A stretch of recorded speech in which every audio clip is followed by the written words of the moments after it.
간호사님, 의사 선생님은 어디 가셨나요? 저 언제 나갈 수 있어요? 며느리가 밖에서 기다리고 있는데. 하지만 간호사의 대답은 예상과 전혀 달랐습니다. 정수님님, 가족 동의하에 입원 절차가 마무리되셨습니다. 정수님은 귀를 의심했어요. 입원이요? 저는 면담만 받으러 온 건데요. 지속적인 망상 증상과 현실인지 부족이 있어 가족 보호 차원에서 보호 입원된 상태입니다. 간호사는 마치 외운 대사를 읽듯이 말했습니다. 정수님은 얼어붙었어요. 망상 증상이요? 제가 언제? 오늘 들려드릴 이야기는 68세 정수님 할머니가 겪은 충격적인 가족의 배신과 그 속에서도 포기하지 않은 감동적인 이야기예요. 영상 시작 전에 구독과 좋아요는 무료이니 한 번씩만 눌러주시면 더 많은 분들에게 의미 있는 이야기를 전할 수 있어요. 정수님은 아침 6시가 되면 어김없이 잠에서 깹니다. 68세의 나이에도 몸은 수십 년간 새겨진 습관을 기억하고 있었죠. 국어 교사로 30년을 살아온 그녀에게 규칙적인 생활은 몸에 밴 것이었습니다. 부엌으로 향하는 발걸음은 조용했습니다. 아직 가족들이 잠들어 있는 시간이니까요. 정수님은 쌀을 씻고 밥을 안치며 하루를 준비합니다. 며느리 지영을 위한 건강한 반찬들, 늘 바쁜 아들 도윤을 위한 든든한 국물 요리들을 차례로 만들어냅니다. 하지만 오늘 아침은 뭔가 달랐습니다. 냉장고 문을 열어보니 며느리가 좋아하는 유기농 요구르트가 하나도 없었죠. 분명 어제 새로 산 것 같은데 벌써 다 떨어진 걸까요? 더 이상한 건 자신이 며느리를 위해 정성스럽게 만들어둔 김치찌개도 정성껏 우린 멸치 육수도 모두 그대로 남아있다는 사실이었습니다. 어머니, 일찍 일어나셨네요. 7시쯤 되어 지영이 부엌에 나타납니다. 단정하게 차려입은 모습에서 심리상담센터를 운영하는 전문직 여성의 모습이 엿보였죠. 정수님은 미소를 지으며 답합니다. 응, 지영아.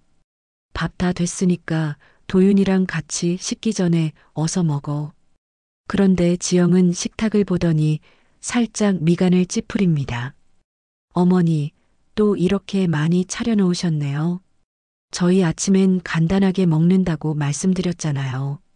정수님은 당황하며 대답합니다. 아, 미안해. 습관이 되어서 그런가 봐.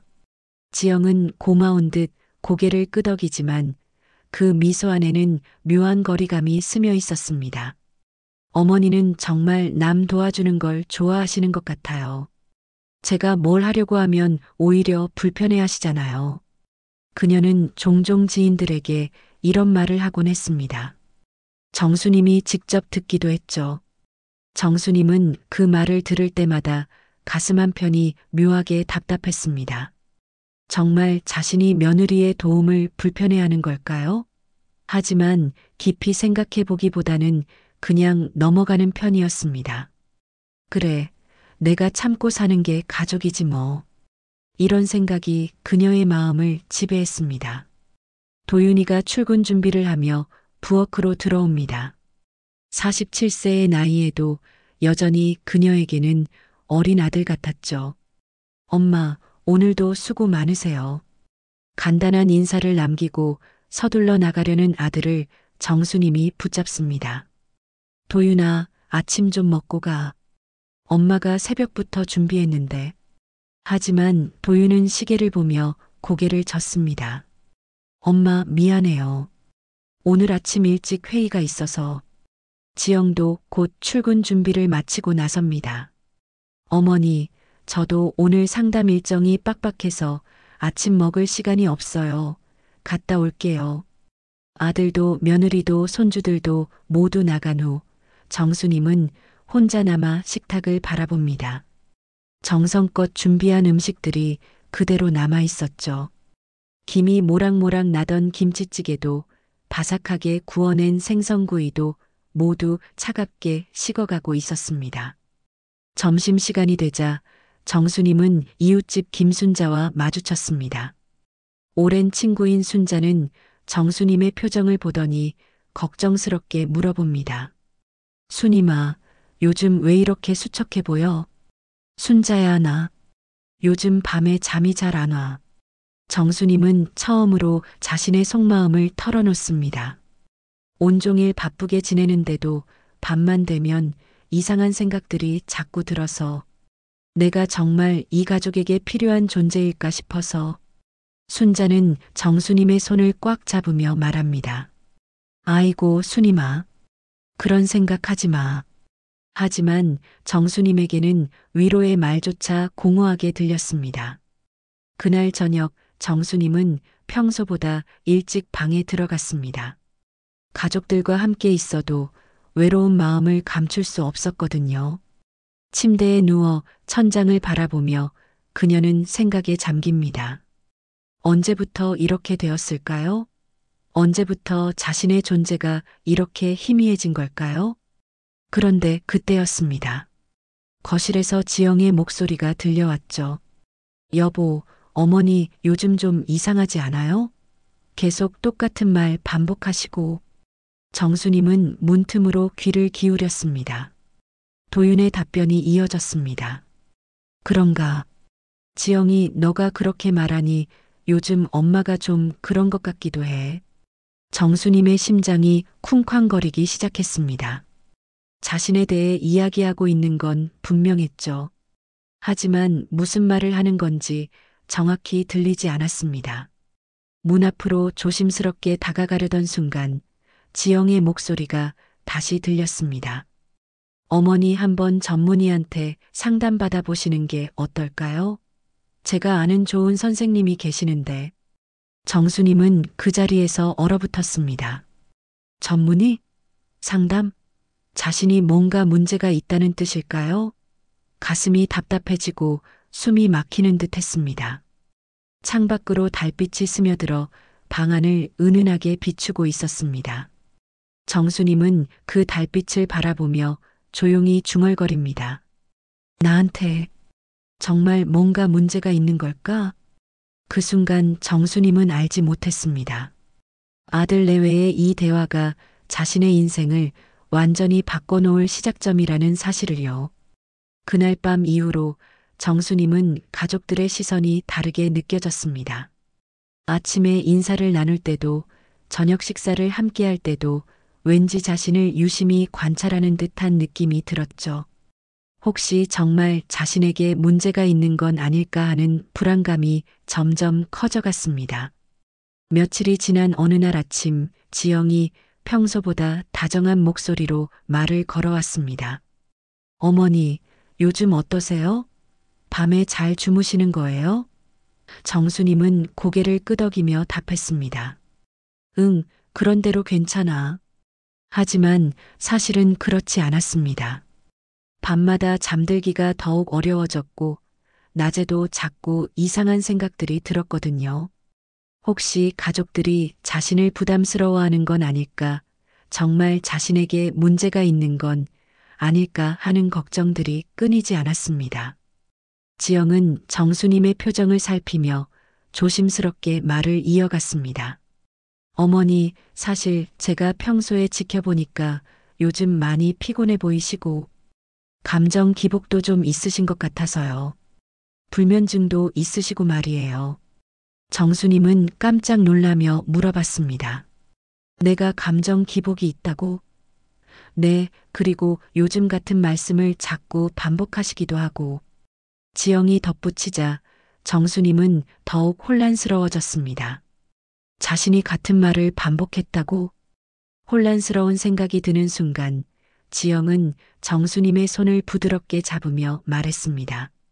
어머니, 혹시 한번 전문의 선생님께 상담받아 보시는 게 어떨까요? 제가 아는 정신과 전문의가 계신데 한번 가볍게 면담만 받아보세요.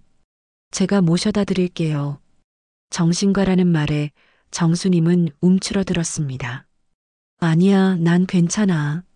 하지만 지영은 포기하지 않았습니다. 어머니, 요즘은 마음의 감기라고 해서 누구나 겪을 수 있는 일이에요. 그냥 15분 정도만 간단한 면담 받으시면 돼요. 도윤도 이 대화에 합류했습니다. 엄마, 지영이 말이 맞는 것 같아요. 요즘 엄마가 많이 힘들어 보이거든요. 아들까지 그렇게 말하니 정수님은 더욱 혼란스러웠습니다. 정말 자신에게 문제가 있는 걸까? 며칠 후 지영이 예약을 잡았다며 알려왔습니다. 어머니, 화요일 오후 2시에 예약 잡혔어요. 정말 간단한 면담이니까 걱정하지 마세요. 약속 당일 지영은 정수님을 차에 태우고 병원으로 향했습니다. 어머니, 걱정하지 마세요. 선생님이 아주 좋은 분이에요. 병원에 도착하니 생각보다 고급스럽고 조용한 분위기였습니다. 접수를 마치고 대기실에 앉아 있는데 지영이 말했습니다. 어머니, 저는 밖에서 기다리고 있을게요. 선생님이랑 편하게 상담받으세요. 정수님은 고개를 끄덕였습니다. 잠시 후 간호사가 정수님을 불렀습니다. 정수님님, 진료실로 들어가시죠. 정수님은 떨리는 마음으로 진료실 문을 열었습니다. 의사는 친절한 미소를 지으며 인사했습니다. 안녕하세요, 정수님님. 편하게 앉으세요. 오늘은 간단한 면담만 할 예정이에요. 의사는 정수님에게 여러 가지 질문을 했습니다. 요즘 기분은 어떠세요? 잠은 잘 주무시고요? 정수님은 솔직하게 답변했습니다. 요즘 좀 우울하고 밤에 잠도 잘 안 와요. 가족들과의 관계는 어떠세요? 의사의 질문에 정수님은 잠시 망설였습니다. 글쎄요. 가끔 소외감을 느끼기도 해요. 상담이 진행되는 동안 정수님은 점점 마음이 편해졌습니다. 의사가 자신의 말을 진지하게 들어주고 있다고 느꼈거든요. 선생님, 정말 간단한 면담만 하는 거죠? 네, 물론입니다. 다만 좀 더 정확한 진단을 위해 잠시 추가 확인이 필요할 것 같아요. 의사가 말하자 정수님은 고개를 끄덕였습니다. 그런데 그때였습니다. 의사가 갑자기 자리에서 일어나더니 잠시만 기다려주세요라고 말하며 진료실을 나갔습니다. 그리고 문을 나서면서 뭔가 찰컥하며 조작하는 듯한 소리가 들렸죠. 정수님은 의자에 앉아 기다렸습니다. 5분, 10분. 시간이 흘러도 의사는 돌아오지 않았어요. 이상하다는 생각이 들어 정수님은 자리에서 일어났습니다. 문 쪽으로 다가가서 손잡이를 돌려보려는 순간 정수님은 깨달았습니다. 문에서 찰컥하는 소리가 들렸던 이유를. 문이 잠겨 있었던 것입니다. 이게 무슨... 정수님은 다시 한번 문을 열어보려 했지만 소용없었습니다. 심장이 두근거리기 시작했어요. 단순한 면담이라고 했는데 왜 문을 잠근 걸까요? 정수님은 문을 두드리며 소리쳤습니다. 여기요. 의사 선생님. 하지만 밖에서는 아무런 대답이 없었죠. 복도가 조용한 걸 보면 사람들이 별로 없는 것 같았습니다. 불안감이 엄습했습니다. 지영이 말했던 간단한 면담이 정말 간단한 것이었을까요? 아니면 처음부터 다른 목적이 있었던 걸까요? 정수님은 점점 커져가는 의심과 불안을 떨쳐낼 수 없었습니다.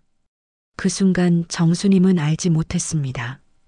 이 작은 진료실이 자신의 인생을 완전히 바꿔놓을 감옥이 될 것이라는 사실을. 정수님은 잠긴 문 앞에서 몇 분을 더 기다려봤지만 의사는 돌아오지 않았습니다. 불안감이 점점 커져갔어요. 여기요. 누구 없나요? 사람이 갇혔어요. 정수님은 목소리를 높여 외쳤지만 복도는 여전히 조용했습니다. 그때 문이 열리며 처음 보는 간호사가 들어왔습니다. 정수님은 안도하며 물어봤습니다. 간호사님, 문이 잠겨 있었어요. 의사 선생님은 어디 가셨나요? 저 이제 집에 가도 되는 거죠? 며느리가 밖에서 기다리고 있는데.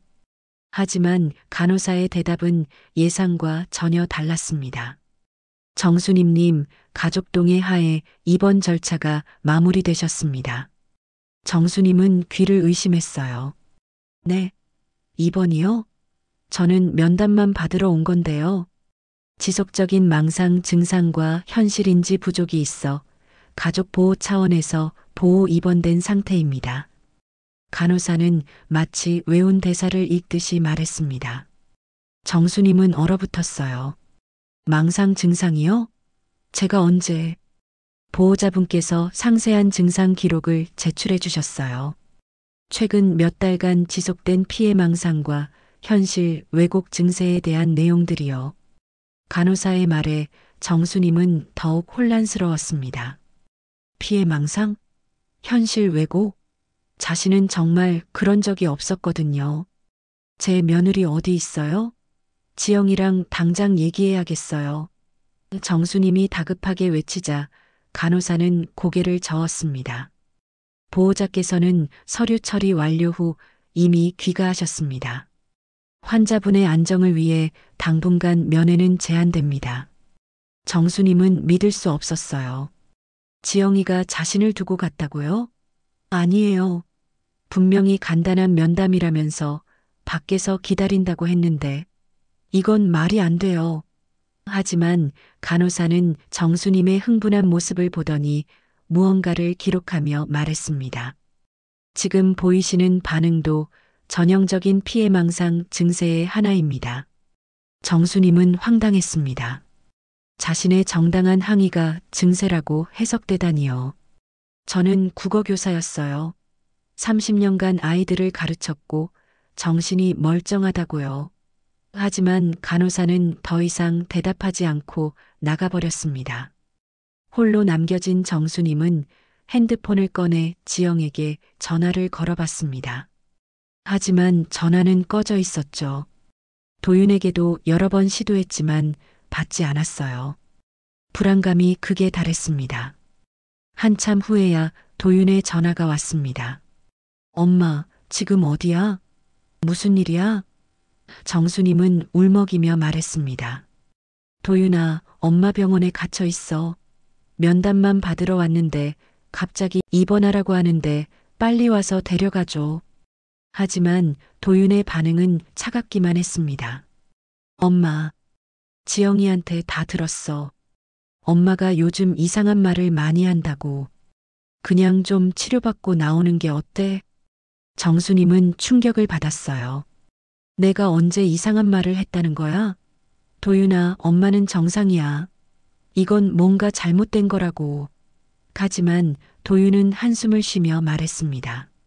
엄마, 지금 그런 식으로 흥분하는 것도 증상 중 하나래. 선생님 말씀 잘 듣고 치료받아. 도윤아, 제발 엄마 말 좀 믿어줘. 정수님이 절규했지만 전화는 이미 끊어진 상태였습니다. 가장 믿었던 아들마저 자신을 의심한다니. 정수님은 그 자리에 주저앉았어요. 저녁 시간이 되자 다른 간호사가 와서 정수님을 사인실 병실로 안내했습니다. 그곳에는 이미 3명의 환자들이 있었는데 모두 60대 이상의 여성들이었어요. 정수님이 들어서자 침대에 누워있던 한 할머니가 조용히 말했습니다. 또 새로 오셨네요. 당신도 가족이 데려다 놓은 거예요? 정수님은 고개를 끄덕였어요. 할머니는 쓸쓸한 미소를 지으며 말했습니다. 나도 며느리가 여기 데려왔어. 치매 검사 받자고 하더니 갑자기 입원시켜버렸지. 옆 침대에 다른 할머니도 끼어들었습니다. 여기 온 사람들 다 똑같아요. 처음엔 간단한 검사나 상담이라고 해서 왔다가 이렇게 되는 거지. 한번 들어오면 나가기가 쉽지 않아. 정수님은 소름이 돋았어요. 그럼 여기 있는 분들이 모두? 3번째 할머니가 답했습니다. 응, 다 가족들이 입원시킨 거야. 그런데 여기선 아무리 정상이라고 해봤자 소용없어. 오히려 그런 말하면 현실 부정이라고 해서 더 문제 있다고 하거든. 첫 번째 할머니가 덧붙였습니다. 가족들이 한번 여기 넣으면 우리가 뭘 해도 믿어주지 않아. 우리 말은 다 망상이고 증세가 되어버리거든. 정수님은 절망감을 느꼈습니다. 그럼 어떻게 나갈 수 있어요? 정수님이 물어보자 할머니들은 고개를 저었습니다. 글쎄, 가족이 퇴원시켜주지 않는 이상은 힘들어. 의사들도 가족 말만 믿거든. 그 밤 정수님은 잠들 수 없었습니다. 창밖을 바라보며 벽에 기대어 앉아 있었죠. 지영이 자신에게 한 말들이 하나씩 떠올랐습니다. 어머니는 남 도와주는 걸 좋아하세요. 감정 기복이 있으세요. 같은 말을 반복하세요. 그런데 지금 생각해보니 이상했습니다. 지영이 언제 자신을 그렇게 자세히 관찰했을까요? 평소엔 일이 바쁘다며 집에도 늦게 들어오고 대화도 많이 나누지 않았는데 혹시 처음부터 무언가를 계획하고 있었던 걸까요? 정수님은 벽을 보며 조용히 중얼거렸습니다. 이게 정말 무슨 일이야? 꿈이었으면 좋겠다. 하지만 차가운 병실 바닥의 감촉이 이것이 현실임을 알려주고 있었습니다. 그 순간 정수님은 결심했습니다. 포기하지 않겠다고. 30년간 아이들을 가르쳐온 교사로서 무언가 잘못되었다는 직감을 믿기로 했어요. 지영이 자신을 여기에 가둔 진짜 이유가 무엇인지 반드시 알아내겠다고 다짐했습니다. 하지만 정수님은 아직 몰랐습니다. 이 모든 일이 얼마나 치밀하게 계획된 것인지, 그리고 자신이 상상했던 것보다 훨씬 더 큰 위험에 처해 있다는 사실을요. 이번 3일째 정수님은 담당 의사와의 면담 시간을 갖게 되었습니다. 의사는 두꺼운 파일을 앞에 놓고 정수님을 바라봤어요. 정수님님, 보호자분께서 제출해 주신 자료들을 검토해 봤는데요. 어떤 자료를 말씀하시는 거예요? 정수님은 궁금했습니다. 언제 무슨 자료를 제출했다는 걸까요? 의사는 파일을 넘기며 답했습니다. 일상 관찰 기록과 상담 내용들이요. 상당히 자세하게 작성되어 있습니다. 의사는 서류를 보며 읽어주기 시작했습니다. 최근 수개월간 기억력 저하와 감정 기복을 보임. 같은 질문을 반복하며 일상 대화에 어려움이 있음. 가족에 대한 의심과 피해의식을 보이기 시작. 정수님은 당황했어요. 그런 적 없어요. 제가 언제 그런 모습을 보였다는 거예요? 하지만 의사는 계속해서 읽어나갔습니다. 특히 며느리에 대한 부당한 의심을 반복적으로 표현하며 현실 인식에 문제를 보임. 누가 이런 걸 작성한 거예요? 의사는 차분하게 답했습니다. 며느리분께서 평소 관찰하신 내용을 전문적으로 정리해서 보내주셨어요. 심리상담사 자격을 가지고 계셔서 더욱 신뢰할 만한 자료입니다. 그제서야 정수님은 깨달았습니다. 지영이가 자신의 전문 자격을 이용해서 이런 서류를 작성했다는 사실을. 지영이가 이걸 썼다고요? 하지만 이건 사실이 아니에요. 정수님님, 환자분들은 대부분 자신의 증상을 제대로 인지하지 못합니다. 지금 보이시는 강한 부정 반응도 여기 기록된 증상과 일치하고요. 뭘 해도 증상으로 해석되는 상황이었습니다. 면담이 끝난 후 정수님은 복도를 걸으며 혼란스러운 마음을 정리하려 했어요. 그런데 그때 간호사실에서 흘러나오는 대화가 귀에 들렸습니다. 정수님 환자 관련 자료가 또 들어왔네요. 또요? 이번엔 뭐가 왔는데요? 가족분이 집에서 촬영한 영상 자료라고 하는데 꽤 많은 분량이더라고요. 정수님은 가슴이 철렁했어요. 집에서 촬영한 영상? 언제 누가 자신을 촬영했다는 걸까요? 그 영상들 보셨어요? 네, 환자분이 혼자 중얼거리거나 이상한 행동하는 장면들이 담겨 있더라고요. 진단에 큰 도움이 될 것 같아요. 정수님은 숨이 막혔어요. 지영이가 집에서 자신을 몰래 감시하고 촬영하고 있었다는 뜻이었거든요. 언제부터 그런 일을 했던 걸까요? 그날 저녁 같은 병실의 김할머니가 정수님에게 조심스럽게 말했습니다. 수님이, 너도 가족이 너를 몰래 촬영한 것 같아? 정수님은 놀라며 물어봤어요. 할머니도 그런 일을 당했어요? 응. 며느리가 내가 이상한 행동한다고 핸드폰으로 몰래 찍어뒀더라고. 그런데 이상한 게 내가 기억하는 상황이랑 영상 속 모습이 좀 달라. 김할머니의 말에 정수님은 소름이 돋았어요. 어떻게 다른데요? 글쎄, 분명히 며느리랑 정상적으로 대화했는데 영상에서는 내가 혼자 중얼거리는 것처럼 나와 있어. 며느리 목소리는 들리지 않고 내 대답만 들리더라고. 정수님은 점점 무서워졌습니다. 혹시 자신의 일상도 그런 식으로 조작되어 기록되고 있는 건 아닐까요? 이 할머니도 끼어들었습니다. 나도 비슷한 경험했어. 아들이 엄마 요즘 어때? 라고 물어서 좀 피곤해라고 답한 걸 영상에서는 내가 갑자기 피곤해라고 혼잣말하는 것처럼 편집되어 있더다고. 박 할머니가 덧붙였습니다. 요즘은 스마트폰 앱으로도 쉽게 편집할 수 있다고 하더라고. 우리 같은 노인들은 그런 기술을 모르니까 당하기 쉽지. 정수님은 섬뜩함을 느꼈어요. 지영이가 자신과의 일상 대화를 의도적으로 편집해서 마치 자신이 이상한 행동을 하는 것처럼 만들었을 가능성이 높았거든요. 다음 날 정수님은 더욱 충격적인 사실을 발견했습니다. 의사와 간호사가 나누는 대화를 우연히 들은 거예요. 정수님 환자 케이스 특이하네요. 가족이 제출한 영상 자료들이 정말 상세해요. 맞아요. 몇 달에 걸쳐서 체계적으로 촬영된 것 같더라고요.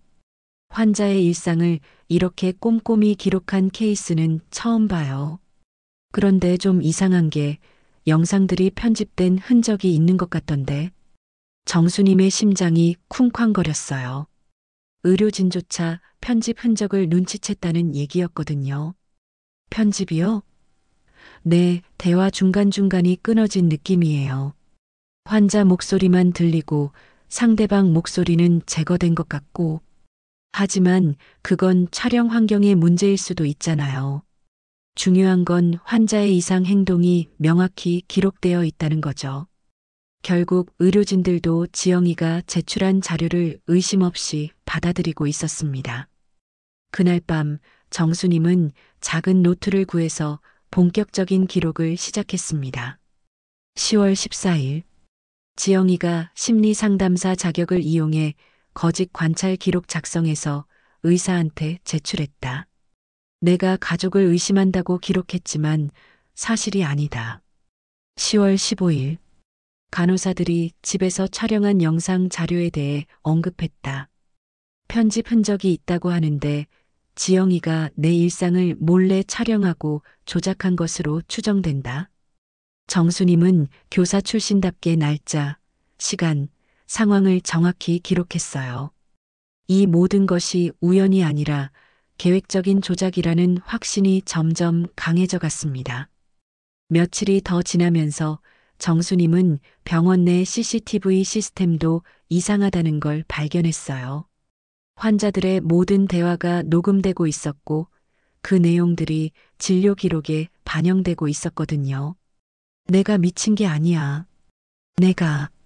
정수님이 혼잣말을 중얼거리자 지나가던 간호사가 말했어요. 정수님님, 지금 혼잣말 하시는 것도 관찰 기록에 남겨둘게요. 정수님은 절망감을 느꼈어요. 뭘 해도, 뭘 말해도 모든 것이 증상으로 기록되는 상황. 하지만 포기할 수는 없었습니다. 반드시 진실을 밝혀내야 했어요. 그날 밤 정수님은 노트에 새로운 다짐을 적었습니다. 지영이의 조작된 기록에 맞서 나만의 진실한 기록을 남기겠다. 언젠가는 이 모든 진실이 밝혀질 것이다. 하지만 정수님은 아직 몰랐습니다. 지영이의 계획이 단순히 자신을 병원에 가두는 것으로 끝나지 않는다는 사실을, 훨씬 더 큰 위험이 기다리고 있다는 것을요. 이번 일주일째 정수님에게 첫 번째 충격적인 소식이 전해졌습니다. 담당 의사가 심각한 표정으로 말했어요. 정수님님, 보호자분께서 임시 후견인 신청을 접수하셨습니다. 후견인이요? 저는 그런 거 동의한 적 없는데요. 하지만 의사는 고개를 저었습니다. 현재 정수님님의 정신 상태로는 중요한 결정을 내리기 어렵다는 게 가족분의 판단입니다. 저는 정상이에요. 정수님이 소리치자 의사는 차분하게 말했습니다. 지금 그런 격한 반응을 보이시는 것도 증상의 하나입니다. 그날 오후 간호사가 정수님에게 말했습니다. 정수님님, 면회 오신 분이 계세요. 면회실로 오세요. 정수님은 화가 난 마음으로 면회실로 향했어요. 지영이에게 임시 후견인 얘기를 따져 물어봐야겠다고 생각했거든요. 그런데 면회실 문 앞에서 익숙한 목소리들이 들려왔어요. 지영이와 도윤이 대화하고 있었습니다. 정수님은 문을 열려다가 그들의 대화에 귀를 기울이게 되었어요. 도윤이 지영이에게 조용한 목소리로 말하고 있었어요. 지영아, 엄마가 혹시 눈치 못 챘겠지? 그 말에 정수님은 온몸이 얼어붙었습니다. 다행히 아무도 의심하지 않고 있어요. 통장 정리도 다 끝났고 도장도 이미 가져왔거든요. 지영이의 목소리는 평소와 달리 차갑고 계산적이었어요. 임시 후견인 서류만 나오면 바로 처리할 수 있어요. 어머니가 완전히 눈치채기 전에 빨리 진행해야죠. 정수님은 믿을 수 없었어요. 지영이가 자신 몰래 통장과 도장을 가져간 거였습니다. 도윤이 한숨을 쉬며 말했습니다. 그래도 이렇게까지 해야 하나 싶기도 하고, 엄마한테 미안해. 여보, 지금 와서 흔들리면 안 돼요. 아이들 교육비며 카드비지며. 거기다 제 상담센터도 요즘 운영이 어려워서 정말 답이 없잖아요. 지영이의 목소리는 더욱 단호했습니다. 알아. 현실적으로 우리한테 돈이 필요한 건 맞지. 도윤의 대답에 정수님은 그 자리에서 온몸이 떨렸어요. 자신이 가장 믿었던 아들이 며느리와 함께 자신을 배신하고 있었던 겁니다. 병원에서는 가족이 환자를 돌보는 거라고 생각하니까 아무도 의심하지 않더라고요. 의료진들도 제가 전문가라서 더 신뢰하고 있어요. 어머니가 정신이 또렷해서 자꾸 의심하고 있지만 설령 뭔가 이상하다고 말해도 누가 믿겠어요? 이미 정신병원에 입원해 있는 환자의 말을요. 지영이의 냉정한 목소리가 들렸어요. 도윤이 망설이는 목소리로 말했습니다. 그래도 엄마가 나중에 알게 되면 어떻게 하지? 그런 일은 없을 거예요. 모든 절차가 끝나면 어머니는 법적으로 무능력자가 되는 거니까요. 지영이의 차가운 말에 정수님은 소름이 돋았어요. 조금만 더 기다리면 모든 게 정리될 거예요. 우리가 살아남기 위해서 어쩔 수 없는 선택이었잖아요. 정수님은 다리에 힘이 빠져 벽에 기대야 했어요.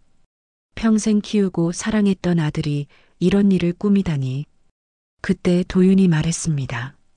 그런데 오늘 엄마 얼굴 보면서 아무렇지 않게 대화하는 건 힘들 것 같아. 양심상. 그럼 오늘은 그냥 가는 게 어때요? 어머니가 면회실 들어오기 전에 가봐야겠어요. 지영이의 차가운 제안에 도윤이 고개를 끄덕이며 의자에서 일어나는 소리가 들렸어요. 간호사한테는 집에 급한 일이 생겼다고 하고 다음에 오겠다고 하자. 좋은 생각이에요.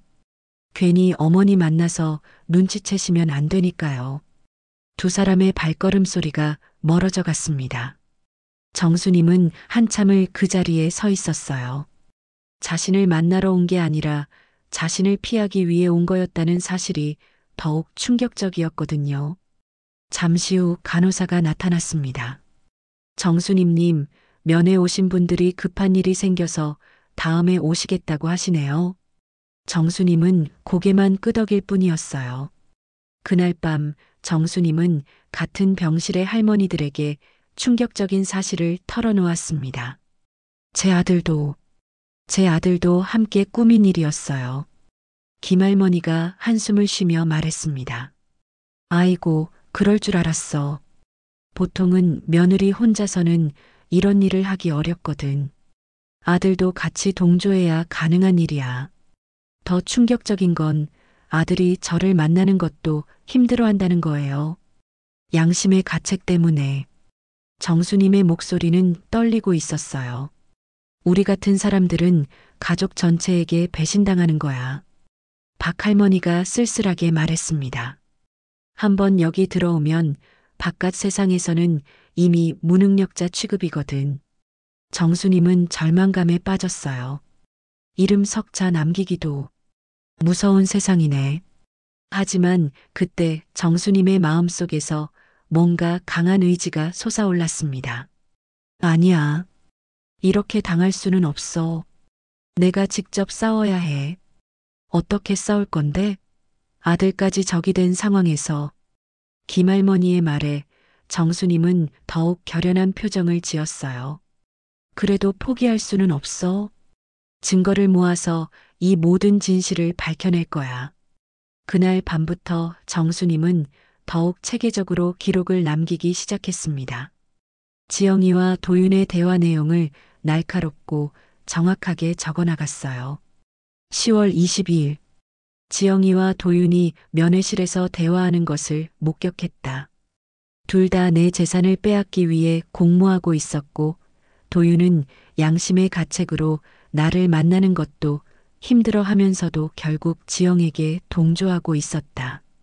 나는 절대로 포기하지 않겠다. 정수님은 펜을 꽉 쥐며 다짐했습니다. 아들까지 적이 된 상황에서도 절대 포기하지 않겠다고. 언젠가는 이 모든 진실을 밝혀내서 그들의 배신에 대한 대가를 치르게 하겠다고. 하지만 정수님은 아직 몰랐습니다.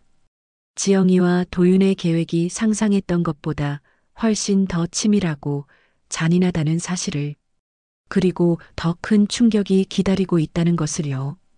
이번 2주째 정수님의 작은 노트는 점점 두꺼워져 갔습니다. 매일 밤 침대에서 조용히 펜을 움직이며 하루 있었던 일들을 꼼꼼히 기록했어요. 의사들의 수상한 대화, 간호사들의 이상한 행동, 병원 내부의 의심스러운 점들까지. 10월 28일 오전 10시 간호사들이 추가 영상 자료 들어왔다고 대화하는 것을 들었다. 10월 30일 오후 2시 의사가 환자의 기억 왜곡 운운하며 내 증언 무시했다. 정수님의 기록은 날카롭고 체계적이었습니다. 하지만 아무리 증거를 모아도 혼자서는 한계가 있었어요. 누군가의 도움이 필요했습니다. 그런데 어느 날 정수님에게 예상치 못한 기회가 찾아왔습니다. 새로 온 간호대학 실습생이 정수님의 침대 곁으로 다가온 거예요. 20대 초반으로 보이는 젊은 여학생이었습니다. 할머니, 안녕하세요. 저는 실습생 김민지라고 해요. 실습생의 목소리는 다른 간호사들과 달리 따뜻했어요. 정수님은 오랜만에 진심 어린 관심을 느꼈습니다. 민지야, 반가워. 나는 정수님이라고 해. 정수님은 실습생과 자연스럽게 대화를 나눴어요. 그런데 이상했습니다. 민지와 대화할 때만은 정말 정상적인 대화가 이어졌거든요. 며칠이 지나면서 민지는 정수님에게 점점 관심을 보이기 시작했습니다. 할머니, 말씀도 또렷하시고 생각도 정리가 잘 되어 있으신 것 같은데 어떻게 이곳에 계시게 된 거예요? 정수님은 조심스럽게 자신의 이야기를 들려주기 시작했습니다. 민지야, 할머니 말 좀 들어볼래? 여긴 뭔가 잘못됐어. 민지는 처음에는 당황스러워했어요. 실습생으로서 환자의 말을 어디까지 믿어야 할지 확신이 서지 않았거든요. 할머니. 그런데 의료진분들이 그렇게 판단하신 건 분명한 이유가 있을 거예요. 민지야, 그럼 이것 좀 봐봐. 정수님은 자신이 기록해둔 노트를 조심스럽게 꺼냈습니다. 민지는 노트를 받아들고 펼쳐보기 시작했어요. 노트 안에는 정수님의 꼼꼼한 기록들이 빼곡히 적혀 있었습니다. 날짜, 시간, 상황, 대화 내용까지 상세하게 기록되어 있었죠. 민지는 점점 놀라는 표정을 지었어요. 할머니, 이거 정말 대단하세요. 이렇게 체계적으로 기록하실 수 있는 분이 정신적 문제가 있다고요? 민지의 말에 정수님은 눈물이 날 것 같았어요. 하지만 민지는 여전히 망설이고 있었어요. 그런데 할머니, 제가 실습생이라서 혹시 이런 일에 개입했다가 문제가 되면 실습 평가에도 영향을 받을 수 있고, 민지야, 억지로 부탁하는 건 아니야. 다만 나는 정말 억울해. 이 기록들을 보면 알 수 있을 거야. 정수님은 민지를 압박하지 않았어요. 민지는 며칠 동안 고민했습니다. 실습 과정에서 이런 일에 휘말리는 게 과연 옳은 일일까요? 하지만 정수님의 기록을 읽어볼수록 뭔가 이상하다는 생각이 들었어요. 할머니, 한 가지 궁금한 게 있어요. 가족분들이 정말 할머니를 속이고 있다면 왜 그런 일을 하는 걸까요? 민지의 질문에 정수님은 한숨을 쉬었어요. 민지야, 돈이야. 내 재산을 노리고 있는 거지. 며느리는 상담센터 운영이 어렵고 아들은 카드비제 교육비까지. 내가 여기 갇혀 있으면 마음대로 처리할 수 있으니까. 민지는 점점 정수님의 말을 믿게 되었어요. 특히 정수님이 보여준 기록들은 정신질환자가 작성할 수 있는 수준이 아니었거든요. 할머니, 그럼 정말 도와드릴 방법이 있을까요? 민지가 조심스럽게 물어보자 정수님은 간절한 눈빛으로 말했어요. 민지야, 이 노트를 복사해서 밖으로 전달해 줄 수 있을까? 누군가 이 기록을 봐야 해. 그래야 진실을 알 수 있어. 민지는 고민에 빠졌어요. 만약 이 일이 발각되면 실습은 물론이고 간호사가 되는 길도 막힐 수 있었거든요. 하지만 정수님의 간절한 모습을 보니 외면할 수 없었어요. 할머니, 만약 제가 도와드린다면 정말 조심스럽게 해야 해요. 아무도 모르게. 민지의 말에 정수님은 고개를 끄덕였어요. 고마워, 민지야. 정말 고마워. 하지만 너무 무리하지는 마. 내가 다치면 안 되니까. 정수님은 민지를 걱정했어요. 그 밤 민지는 정수님의 노트를 복사기로 몰래 복사했습니다. 손이 떨렸지만 정수님의 간절한 모습이 계속 떠올랐어요. 이게 정말 옳은 일일까? 하는 생각도 들었지만 일단 행동에 옮기기로 했습니다. 며칠 후 민지는 정수님에게 조심스럽게 말했습니다. 할머니, 제가 아는 선배가 있어요. 대학 신문사에서 활동하시는데 혹시 이런 사건에 관심이 있을 것 같아서요. 정말이야? 정수님의 눈이 반짝였어요. 하지만 민지는 여전히 불안해 보였어요. 그런데 할머니, 정말 조심해야 해요. 만약 병원 측에서 알게 되면. 민지야, 걱정하지 마. 할머니가 모든 책임을 질게. 정수님이 민지를 안심시켰어요. 민지는 점점 확신을 갖게 되었습니다. 처음에는 두려웠지만 정수님과 대화를 나누면서 이것이 정의로운 일이라는 생각이 들기 시작했어요. 그날 밤 정수님은 노트에 새로운 내용을 적었습니다. 민지라는 천사 같은 아이를 만났다. 처음에는 망설였지만 점점 나를 믿어주고 있다. 이제 희망이 보인다. 하지만 정수님과 민지 모두 몰랐습니다.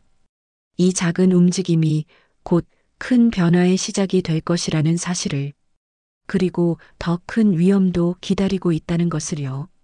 민지가 대학 선배에게 정수님의 기록을 전달한 지 며칠이 지났습니다. 하지만 아무런 소식이 없었어요. 정수님은 불안해하기 시작했습니다.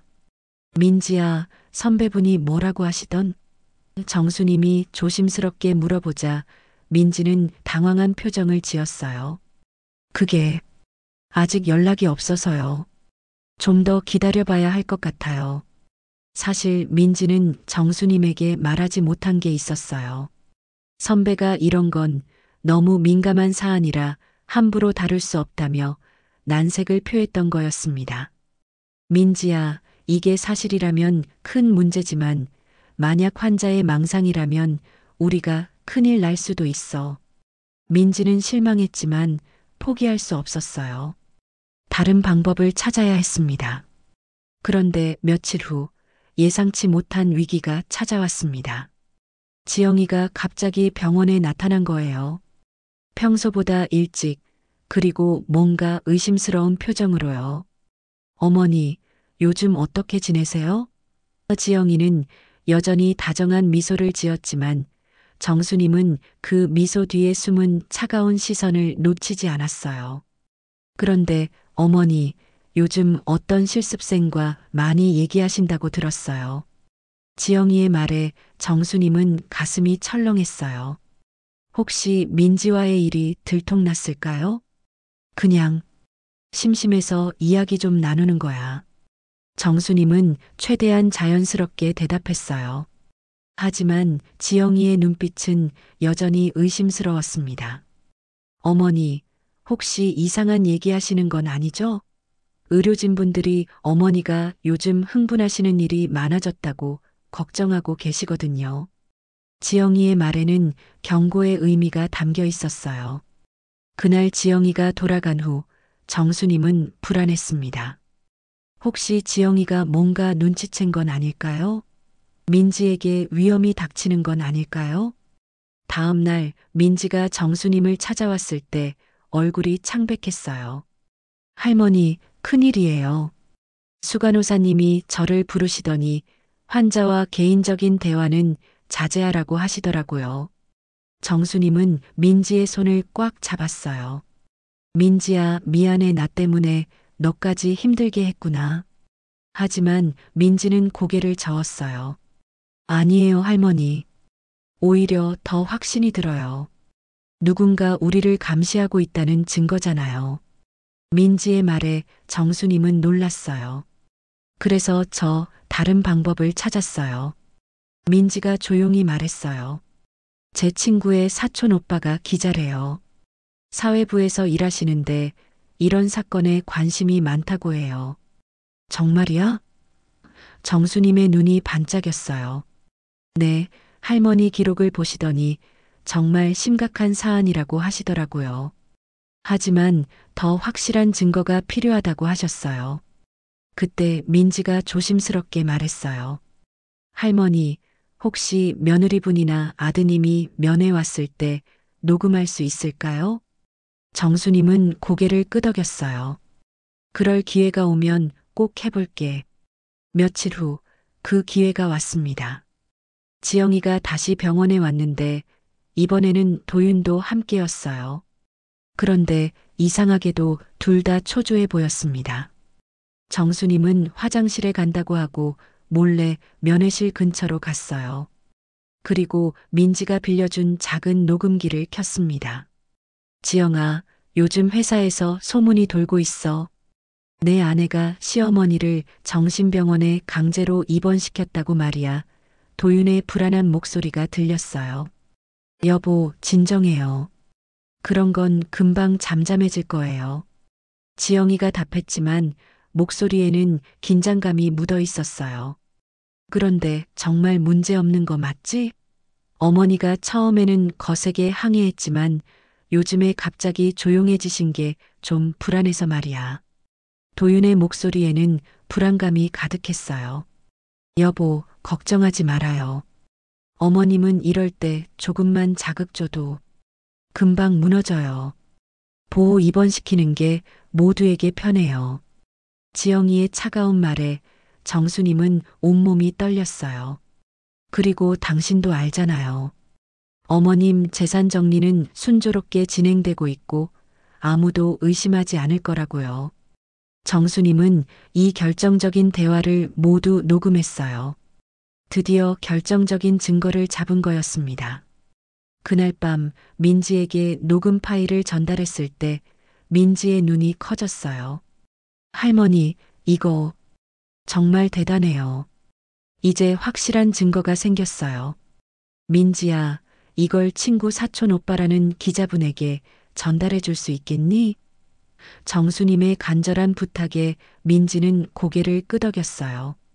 며칠 후 민지가 흥분한 표정으로 정수님을 찾아왔어요.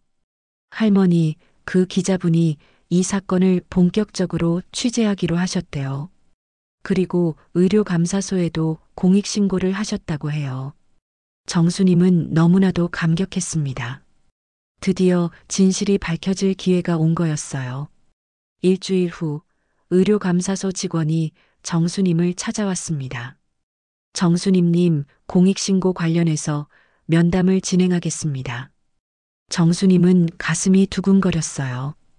드디어 자신의 목소리를 들어줄 사람이 나타난 거였습니다. 저는 정말 억울합니다. 제가 여기 있을 이유가 없어요. 정수님은 자신이 준비해둔 모든 기록과 녹음 파일을 제출했어요. 감사관은 정수님의 체계적인 기록과 결정적인 녹음 파일을 보고 심각한 표정을 지었습니다. 이건 정말 심각한 사안이네요.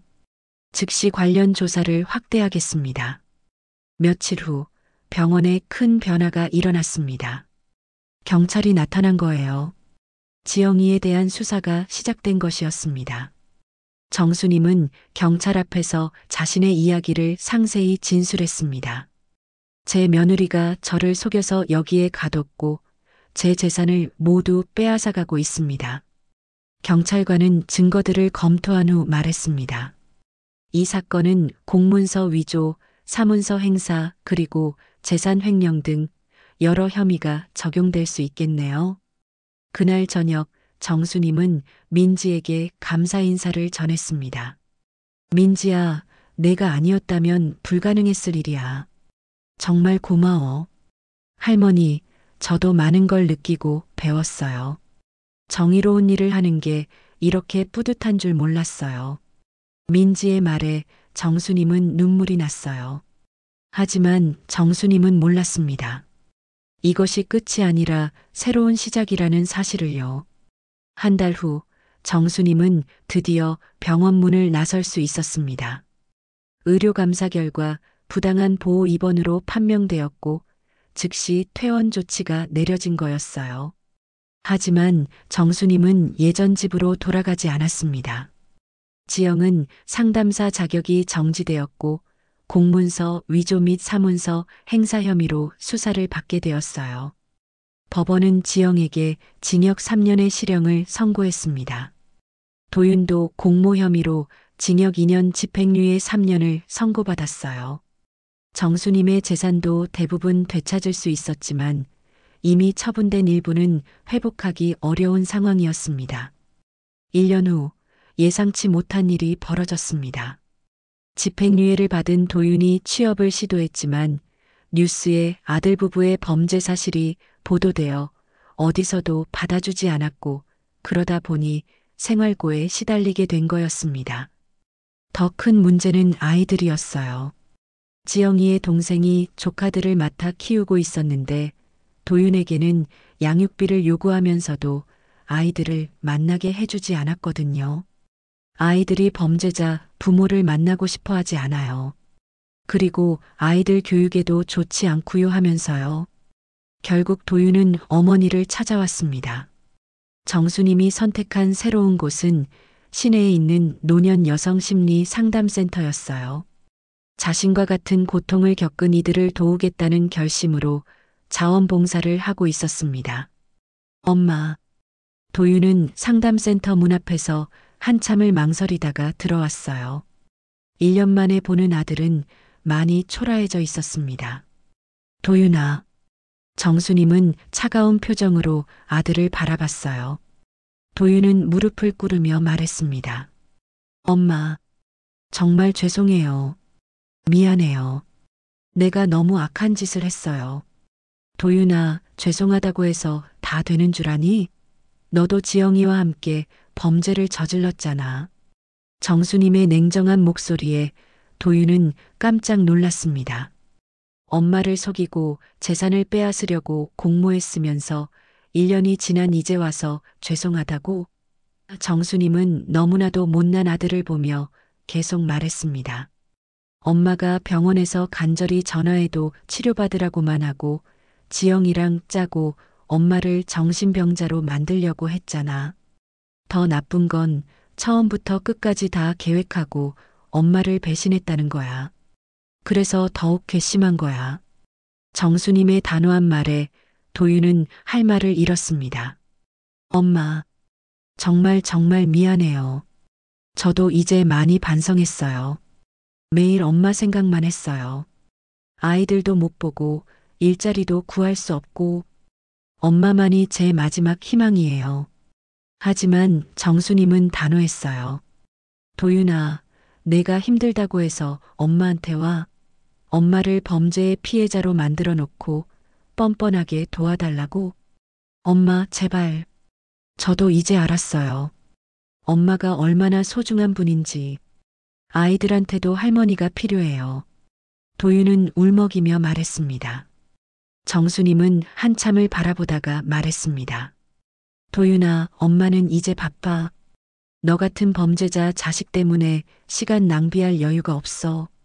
내가 정말 반성했다면 너 혼자 살아봐. 엄마 도움 없이 말이야. 하지만 아이들은 무슨 죄가 있겠어. 하지만 그건 내가 해결할 문제야. 내가 범죄 저질러서 생긴 문제를 엄마한테 떠넘기지 마. 정수님은 자신의 새로운 삶에 대해 말했습니다. 상담센터에서 자신과 같은 피해를 당한 어르신들을 돕고 있다고 자신이 만든 어르신 권익보호 교실이 전국적으로 유명해졌다고 말이에요. 저는 더 이상 누구에게도 의존하지 않아요. 특히 저를 배신한 범죄자들에게는 절대로요. 도윤이 떠난 후 정수님은 민지에게 말했습니다. 민지는 간호사가 되어 정수님의 상담센터에서 자원봉사를 계속하고 있었어요. 민지야, 나는 절대 후회하지 않을 거야. 나를 범죄의 피해자로 만든 사람들에게 다시 기댈 생각은 없어. 할머니 말씀이 맞아요. 할머니는 정말 강하세요. 민지는 정수님을 존경하는 눈빛으로 바라봤어요. 그날 저녁 정수님은 새로운 어르신들 앞에서 다시 한번 자신의 이야기를 들려주었습니다. 여러분, 기억하세요. 우리가 약해서 당한 게 아닙니다. 말하지 않았기 때문에 반복된 겁니다. 가족이라는 이름으로 우리를 속이고 우리의 목소리를 침묵시키려는 사람들이 있어요. 심지어 범죄까지 저지르면서 말이에요. 하지만 우리는 더 이상 침묵하지 않을 겁니다. 정수님의 눈빛은 더욱 단호해졌습니다. 가족이라고 해서 무조건 믿으면 안 됩니다. 여러분을 이용하려는 사람들은 여러분이 약해졌을 때 나타나요. 하지만 여러분이 강해지면 달라집니다. 그들은 다시 여러분을 찾아올 거예요. 그때 절대 흔들리지 마세요. 우리 자신의 목소리가 가장 소중해요. 우리가 침묵하지 않는 한 진실은 반드시 승리합니다. 그리고 우리를 배신하고 범죄를 저지른 사람들에게는 그 대가를 치르게 해야 해요. 용서는 선택이지 의무가 아니거든요. 어느 날 정수님은 자신의 노트를 펼쳐보며 지난 시간을 되돌아봤습니다. 그 작은 노트에서 시작된 기록들이 이제는 수많은 사람들의 희망이 되어 있었어요. 1년 후 정수님의 상담센터는 전국적으로 유명해졌습니다. 비슷한 피해를 당한 어르신들이 전국에서 찾아왔고 정수님의 프로그램을 벤치마킹한 센터들이 여러 곳에 생겨났어요. 기자와의 인터뷰에서 정수님은 말했습니다. 저는 운이 좋았어요. 민지라는 천사 같은 아이를 만났고 제 기록을 믿어준 사람들이 있었거든요. 하지만 아직도 침묵 속에서 고통받는 어르신들이 많아요. 그날 저녁 정수님은 새로운 수강생들 앞에서 마지막으로 말했습니다. 여러분, 진정한 강함이란 혼자서도 당당히 설 수 있는 것, 그리고 자신의 가치를 아는 것입니다. 가족이라는 이름으로 시작된 거짓말은 아무 말도 하지 못하게 해서 완성됩니다. 하지만 모든 것을 기억하고 기록해둔 사람은 끝까지 포기하지 않습니다. 정수님 할머니는 이제 그 누구에게도 기대지 않고 혼자 살아갑니다. 자신을 속이고 나쁜 일을 저지른 사람들을 용서하지도 않습니다. 할머니가 작은 공책에 적어둔 기록들이 이제는 많은 사람들에게 용기를 주고 있습니다. 그리고 그 용기는 오늘도 어딘가에서 억울한 일을 당하는 분들에게 포기하지 말고 끝까지 싸우라고 말해주고 있습니다. 여러분도 기억하세요. 가족이라고 해서 무조건 믿으면 안 됩니다. 그리고 억울한 일을 당했을 때는 절대 혼자 참지 마세요. 이 이야기 어떻게 보셨나요? 억울함을 견디고 끝내 반격한 한 사람의 기록이었습니다. 이런 이야기들이 더 많은 분들께 닿을 수 있도록 좋아요와 구독은 무료이니 함께 해주세요.